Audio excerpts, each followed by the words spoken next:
Bersama saya Engku Azmin dalam rentasan berita edisi 1750. Antara paparan utama. Kerajaan teruskan perang panjang terhadap rasuah kartel. Belanjawan 2026, kini anda boleh tanya Aisyah. Kibar bendera Israel, Polis Kelantan buka kertas siasatan.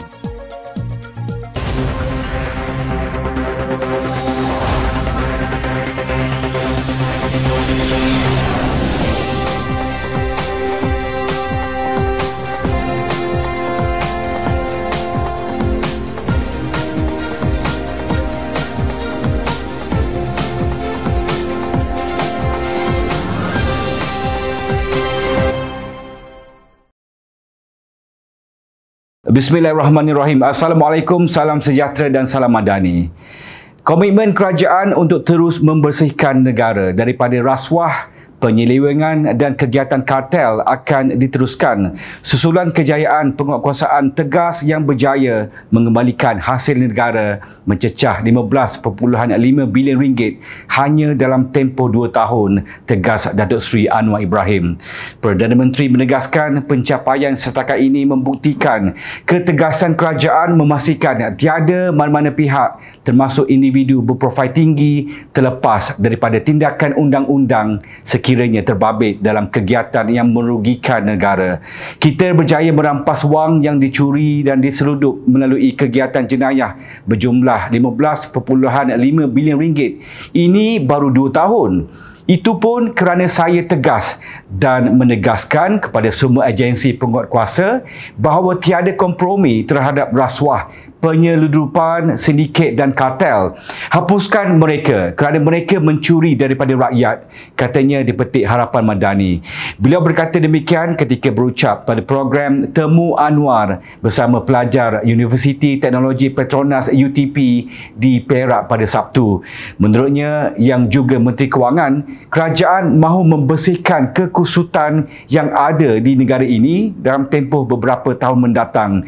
Apapun yang orang kata tidak akan menggugat saya. Saya anggap itu adalah tanggungjawab kita, tegasnya lagi. PMX turut menyampaikan carahan awam bertajuk Universiti sebagai aset strategik berencana masa depan Malaysia melalui bakat, teknologi dan transformasi pada majlis tersebut. Yang turut hadir Menteri Besar Perak Datuk Seri Saarani Mohamad, Menteri Pendidikan Tinggi Datuk Seri Dr. Zamri Abdul Kadir dan Ketua Setiausaha Negara Tan Sri Syamsul Azri Abu Bakar. Selain itu, ahli Parlimen Tambun itu turut berkata kerajaan tidak akan berkompromi dengan mana-mana pihak termasuk sindiket dan kartel yang menyelewengkan hasil negara. Katanya lagi, prinsip keadilan dan integriti mesti ditegakkan tanpa mengira kedudukan atau gelaran mana-mana individu. Kadang-kadang mereka bergelar Datuk, Datuk Seri, Tan Sri atau Tun, saya tidak peduli.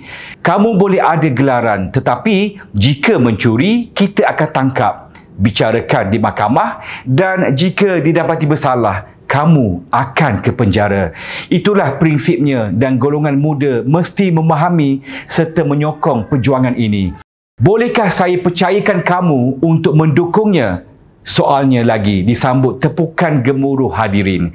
Tegasnya lagi, usaha memerangi rasuah dan memperkukuh tadbir urus berintegriti merupakan sebahagian daripada misi besar kerajaan bagi menjamin masa depan negara serta generasi muda memandangkan Malaysia mempunyai potensi besar untuk terus maju. Dalam perkembangan yang berasingan, kerajaan berjaya mengutip 15.5 bilion ringgit dalam tempoh 2024 dan 2025 hasil daripada tindakan rampasan dan kutipan penalti pihak berkuasa negara. Perdana Menteri berkata kutipan itu mencatat sejarah sendiri hasil tindakan tata kelola yang baik dilakukan oleh kerajaan. Sejak di bawah Madani, Badan-Badan Penguatkuasa, Suruhanjaya Pencegahan Rasuah Malaysia, tabik kepada mereka. Polis Diraja Malaysia, PDRM.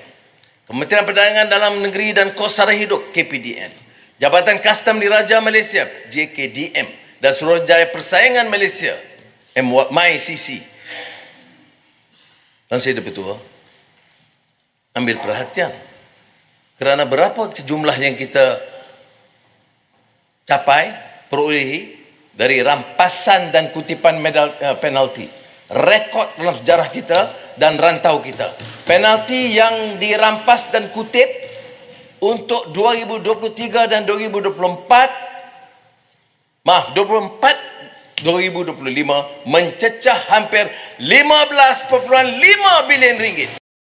Terbaru, PDRM berjaya menumpaskan sindiket haram terancang di Pulau Pinang dan Pelabuhan Kelang. Demikian maksud kami tatkala menekankan tata kelola dalam pemerintahan. Bayangkan, wang yang disakau dan dirompak yang dapat dikembalikan dalam tempoh 2 tahun mencecah 15.5 bilion ringgit, katanya di Petik Harapan Daily. Bila berkata demikian ketika membentangkan Belanjawan 2026 di Dewan Rakyat pada Jumaat. Sehubungan dengan itu, PMX turut berkata pada tahun hadapan, keupayaan Badan Penguatkuasa SPRM, PDRM, KPDN, JKDM dan MyCC ditingkatkan melalui latihan serta perolehan aset dengan peruntukan lebih 700 juta ringgit. Syabas dan tahniah Kerajaan Madani. Terima kasih kepada Datuk Seri Anwar Ibrahim dan para jemaah menteri yang bertungkus lumus menjalankan tugasan dan bekerja dengan penuh tanggungjawab demi rakyat dan negara tercinta. Jom Channel menyokong sepenuhnya dengan usaha dan tindakan yang telah, sedang serta bakal dilaksanakan oleh kerajaan demi meneruskan pembanteresan rasuah di segala peringkat, tidak kira siapa pun.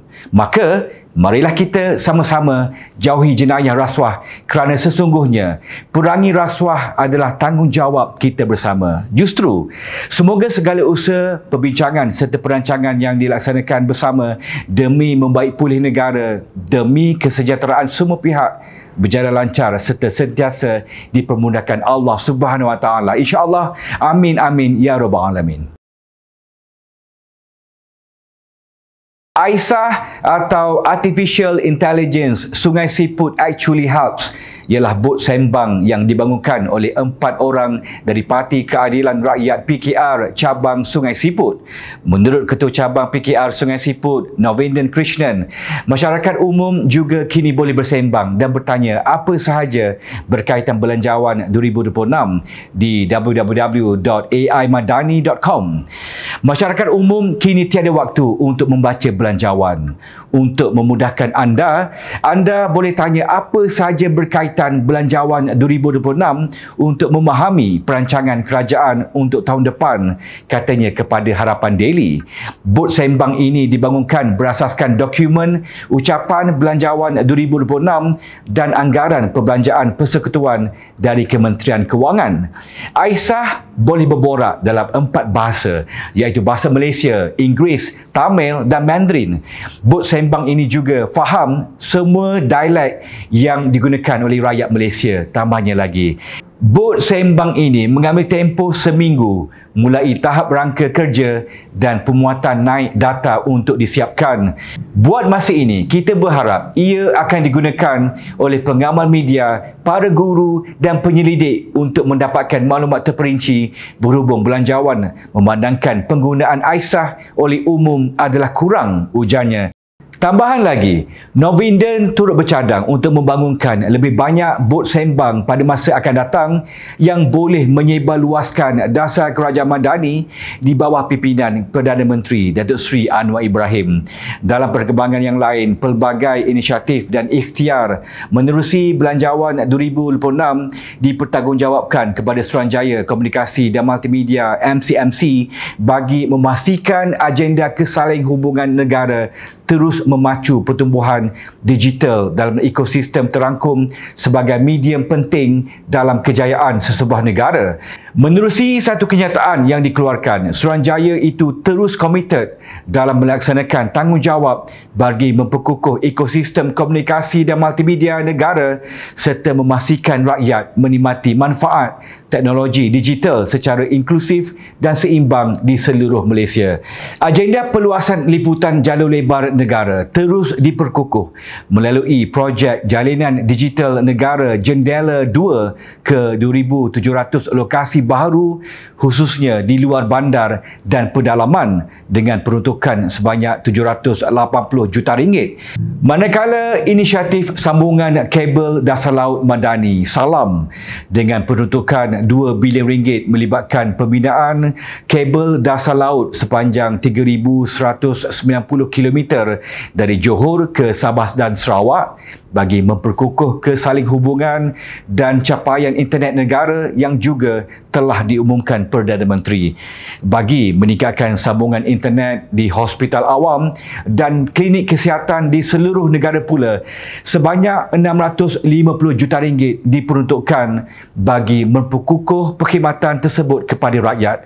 Tidak ketinggalan, usaha pemberkasaan Pusat Sebaran Maklumat Nasional NADI melibatkan 1,099 pusat komuniti itu, sejumlah 350 juta ringgit disediakan sebagai hub latihan dan keusahawanan dalam usaha membantu usahawan desa menjana pendapatan.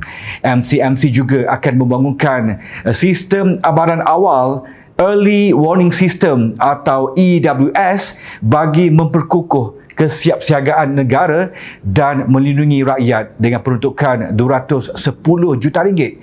Selain itu, MCMC akan membangunkan Sovereign AI Cloud dengan pelaburan sebanyak 2 bilion ringgit bagi memperkukuh kedaulatan data negara yang selamat dan beretika tanpa dicerobohi pihak luar. Inisiatif ini turut merangkumi penubuhan AI Transformation Center bersama Universiti Multimedia MMU serta Center of Excellence in Ethics for Emerging Technologies sebagai pusat penyelidikan dan pembangunan kecerdasan buatan AI. MCMC juga menyokong pelaksanaan model dui rangkaian 5G bagi memastikan kedua-dua rangkaian mencapai liputan 80% menjelang 2026 sekaligus menyediakan perkhidmatan internet lebih pantas dan mampu milik untuk rakyat serta perniagaan. Menurut kenyataan itu dipetik Harapan Daily. Pada masa sama, MCMC turut akan memperluas kempen Internet Selamat atau KIS bagi meningkatkan kesedaran keselamatan cyber dan penggunaan internet beretika kepada seluruh lapisan masyarakat. Kesemua inisiatif yang terkandung pada Pembentangan Belanjawan 2026 mencerminkan komitmen MCMC untuk memperkukuh kesaling hubungan, meningkatkan kecekapan perkhidmatan komunikasi dan memastikan rakyat di seluruh negara menikmati manfaat pembangunan secara saksama. Terima kasih, syabas dan tahniah kerajaan pimpinan Datuk Seri Anwar Ibrahim selaku pengerusi ASEAN 2025 dalam menjalankan tanggungjawab kalian bersama dengan penuh amanah dan adil selari dengan konsep Madani. Teruskan usaha dan kerja kalian mengemudi negara, membaik pulih ekonomi yang semakin menunjukkan hasil yang memberangsangkan di samping memberi keutamaan penting kepada kesejahteraan serta kebaikan rakyat dan negara tercinta ini. InsyaAllah, amin amin ya rabbal alamin. Tindakan sebuah bot mengibarkan bendera Israel semasa program 500 pelayaran solidariti Kelantan untuk Gaza pada Jumaat lalu di Sungai Kelantan. Walaupun sekadar gimik lakonan semula kekejaman rejim Zionis terhadap misi kemanusiaan Global Sumut Flotilla GSF membawa padah apabila pihak berkuasa membuka kertas siasatan berhubung insiden berkenaan. Ketua Polis Kelantan Datuk Muhammad Yusof Muhammad berkata, sebarang lambang kebangsaan tanpa kelulusan seperti bendera Israel menjadi satu kesalahan. Kita akan siasat kes ini mengikut Seksyen 3/1 Akta Lambang Kebangsaan dalam kurungan Kawalan Mempamer 1949. Sebarang lambang kebangsaan tanpa kelulusan seperti bendera Israel adalah menjadi kesalahan, katanya dipetik Harapan Daily. Bendera Israel tersebut didakwa telah dikibarkan oleh Pertubuhan Anak Muda Bangkit Malaysia sebagai gimik persembahan. Pengarah program tersebut, Muhammad Khairul Hafiz Hassan, menyatakan tindakan tersebut hanyalah sebagai simulasi dan tidak berniat menyinggung mana-mana pihak. Namun, mengulas lanjut, Muhammad Yusof memberitahu pihaknya menasihatkan mana-mana pertubuhan yang mahu membuat persembahan berkaitan kekejaman tentera Zionis supaya tidak mengibarkan bendera Israel dalam apa jua bentuk protes meskipun dengan niat mengecam kekejaman rejim berkenaan. Beliau turut menambah ia bagi mengelakkan salah anggap sekaligus mencetuskan rasa kurang senang dalam kalangan masyarakat kerana isu tersebut sangat sensitif. Apa saja alasan pihak penganjur tidak mewajarkan sebarang bentuk pempameran simbol atau lambang asing. Lebih-lebih lagi, bendera sebuah negara yang tidak mempunyai hubungan diplomatik dengan Malaysia, terutamanya Israel. Pandangan saya cukuplah sekadar tulis dengan perkataan sahaja. Sebagai contoh, kapal Israel tidak perlu kibarkan bendera. Bagi saya, itu sudah cukup. Tegasnya lagi. Sehubungan dengan itu, media melaporkan warganet merasa kurang senang dengan perbuatan berkenaan. Malahan, Ahli Parlimen Jelutong, RSN Raya dan Ketua Pemuda UMNO, Datuk Dr. Akmal Saleh mempersoalkan sikap membisu pemimpin Perikatan Nasional PN berhubung insiden terbabit. RSN Raya mempersoalkan sikap membisu pemimpin Parti Islam Se-Malaysia PAS dan Parti Pribumi Bersatu Malaysia Bersatu berhubung insiden bendera Israel yang dikibarkan ketika kempen Solidariti untuk Palestin yang diadakan di Sungai Kelantan.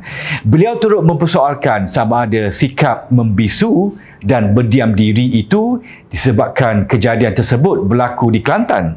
Pembangkang terus membisu. Di manakah PAS? Di manakah Bersatu? Mengapa diam? Adakah kerana ia berlaku di Kelantan? Bagaimana perkara ini boleh terjadi? Bayangkan jika perkara ini berlaku di Pulau Pinang, katanya dalam satu kenyataan pada Ahad. Dalam masa sama, Raya turut mempersoalkan mengapa tiada tindakan diambil terhadap mereka yang mengibarkan bendera Israel ketika program itu seolah-olah wujud tindakan dua darjat. Pihak berkuasa mesti bertindak. Bertindak segera. Jangan ada dua darjat. Tegasnya lagi dipetik Harapan Madani.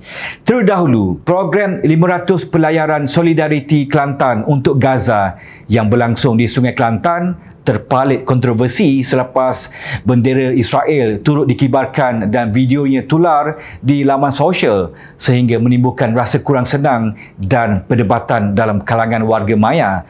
Bagaimanapun, penjelasan pengarah program itu kononnya ia hanya gimik bertujuan memperlihatkan tindakan ganas yang dilakukan oleh rejim Zionis semasa menyerang sukarelawan GSF baru-baru ini serta kekejaman ke atas penduduk Palestin ditemplak warganet hingga mencetuskan keresahan awam terutama di negeri itu. Nah, lihatlah kedangkalan sesetengah pihak yang nampaknya masih lagi tidak faham atau berpura-pura tidak faham mengenai sensitiviti sesuatu isu yang boleh mencetuskan pelbagai reaksi negatif, khususnya isu melibatkan agama, bangsa dan kekejaman puak Zionis bangsat. Sudah berdekad lamanya, Malaysia jelas sudah, masih dan tetap lantang bersuara memperjuangkan pembebasan Palestin yang berdaulat serta bermaruah di samping menolak sekeras-kerasnya kezaliman Zionis Israel. Kita juga tidak pernah mempunyai sebarang hubungan diplomatik maupun apa jua pertalian bersama negara haram tersebut. Justru atas dasar dan keperluan apa yang membuatkan pihak penganjur yang beragama Islam berbangsa Melayu itu bertindak mengibarkan bendera Israel laknatullah dalam penganjuran program tersebut. Sungguh jijik dan sungguh memalukan. Adakah ianya hanya gimik semata atau wujud udang di sebalik batu? Sentiasalah berfikir dan menilai dahulu menggunakan akal fikiran yang telah dikurniakan Allah Subhanahu Wa Taala sebelum melakukan sebarang tindakan melulu yang boleh membawa padah sehingga mencetuskan ketidaktenteraman awam. Ingat, rakyat sentiasa memerhati. Jom Channel ingin mengucapkan jutaan terima kasih kepada para penyokong Jom Channel dan kepada anda yang berminat untuk memberikan sumbangan bagi membolehkan kami meneruskan perjuangan menyampaikan berita yang benar. Sumbangan boleh dibuat melalui akaun bank yang tertera. Suara rakyat kami sampaikan demi negara tercinta.